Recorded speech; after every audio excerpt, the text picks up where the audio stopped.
Beatrix Potter, written and illustrated by Alexandra Wallner. Helen Beatrix Potter was born in London, England on July the 28th, 1866. She was the first child of her parents, Rupert and Helen Potter. Her brother, Bertram, was born 5 years later. Like many children in wealthy English families, Beatrix and Bertram didn't see much of their parents. They were left in the care of governesses. Instead of going to school, they had their lessons at home. They hardly saw other children. Occasionally, their parents allowed them to play with cousins. Beatrix and Bertram were lonely. They spent a lot of time drawing and painting flowers and animals. Their many pets became their only friends. Without the adults knowing, they hid rabbits, frogs, lizards, newts, snakes, salamanders, bats, mice, and a turtle. Even after the pets died, they saved the skeletons and drew the bones. Beatrix was especially fond of two pet mice named Hunca Munca and Apply Dapply, and a rabbit named Peter. Mr. and Mrs. Potter encouraged Beatrix and Bertram to study art. Beatrix's father enjoyed photography and collected paintings. When Beatrix was old enough, he took her to museums. He introduced her to John Everett Millais, a famous painter, who showed her his studio. Thanks to her father, Beatrix saw how an artist lived and worked. In the summers, Beatrix went to Scotland with her family. The Potters rented different houses near the woods. Beatrix kept a diary written in her own code. The sights and sounds of the words were like magic to her. Everything was romantic in my imagination. She also liked to paint wildflowers and small woodland animals. Her years of practice made her an excellent painter. When Beatrix was 17, her parents sent Bertram to a boarding school. Now she was lonelier than ever. Her mother hired Annie Carter to be her companion. Annie was only 3 years older than Beatrix. It was the first time Beatrix had a girl friend. She loved Annie and enjoyed her company, but 2 years later Annie got married and moved away. Beatrix was alone again. She wrote, "I cannot rest. I must draw. When I have a bad time come over me, it is a stronger desire than ever." Bad times came over her often. Throughout her life, she had periods of bronchitis and rheumatic fever which left her heart weak. Her mother and father were strict. As Beatrix grew older, she wished she could make her own decisions. Beatrix got a pet rabbit and named him Bounce. She painted him from all angles wearing human clothes as if he were a person. A greeting card company bought some of these paintings. They were published along with some verses in a booklet called A Happy Pair. But the money she earned from that was not enough to support herself. She still had to live with her parents. One night, when Beatrix was particularly lonely and there was no one to talk to, she wrote a letter to a little boy named Noel. He was the son of her former companion, Annie Carter. "My dear Noel, I don't know what to write to you, so I shall tell you a story about 4 little rabbits whose names are Flopsy, Mopsy, Cottontail, and Peter."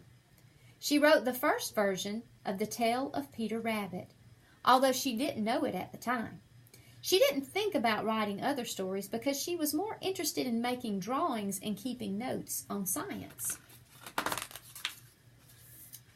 When Beatrix was in her 20s, she painted the mushrooms she had collected in Scotland during her summer vacations. She had learned a great deal about them. She noted in her diary that rotten mushrooms might be used in cancer research. Beatrix wanted to publish a report and sell the 300 paintings of mushrooms she had completed. Sadly, her research was not taken seriously. Because she lived at a time when men considered themselves the experts in the study of science, her work was not accepted. Beatrix was hurt because she felt she knew more about mushrooms than almost anyone in England. Again, Beatrix turned to animals for comfort. She borrowed back the letter she had written to Noel, rewriting the story about the 4 little rabbits. Although she sent it to several publishers, none wanted it.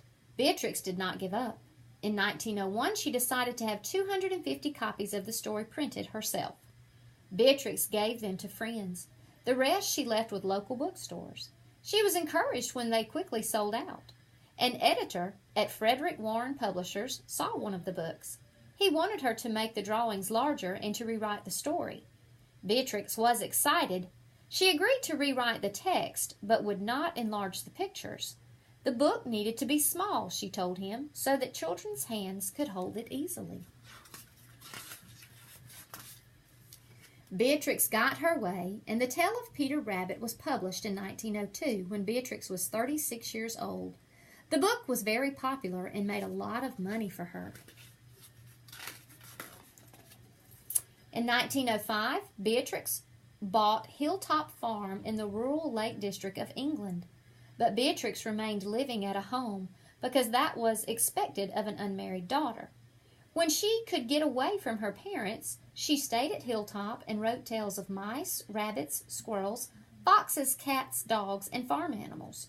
She remembered how lonely she had been as a child. Animals had always made her feel better. She wanted to write about her animal friends for other lonely children.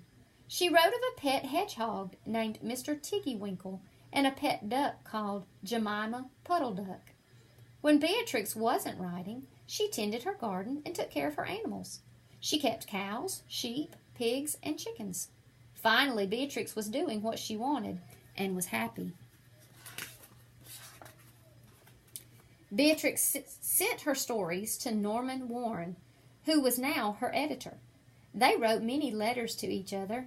After a while, they fell in love.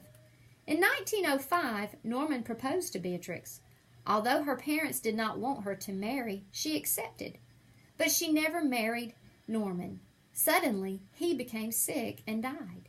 Beatrix was very sad. She spent a lot of time writing more stories. All of her books were popular. In 1909, Beatrix bought another farm called Castle Cottage.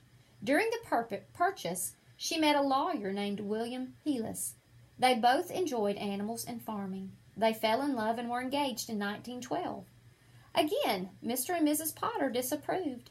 Even so, in 1913, Beatrix married William, and they moved to Castle Cottage. Beatrix was happy with William. She wasn't lonely anymore. After her marriage, she hardly wrote and painted at all. Her eyesight was getting weak, and she preferred spending her time with her animals and farming.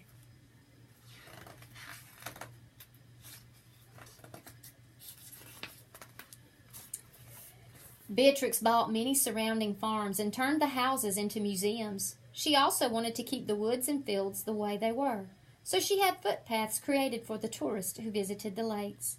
This way they would not step on the wildflowers and disturb the small animals in their homes. As Beatrix grew older, she spent most of her time raising Herdwick sheep. They won many prizes at the local county fairs. The Herdwick Sheep Breeders Association elected her as their first and only woman president. Beatrix died on December 22, 1943, at the age of 77.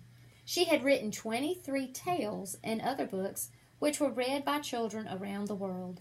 Even though Beatrix was famous, she remained private and modest.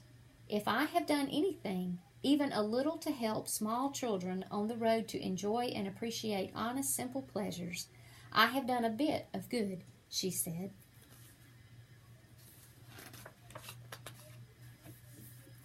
The end.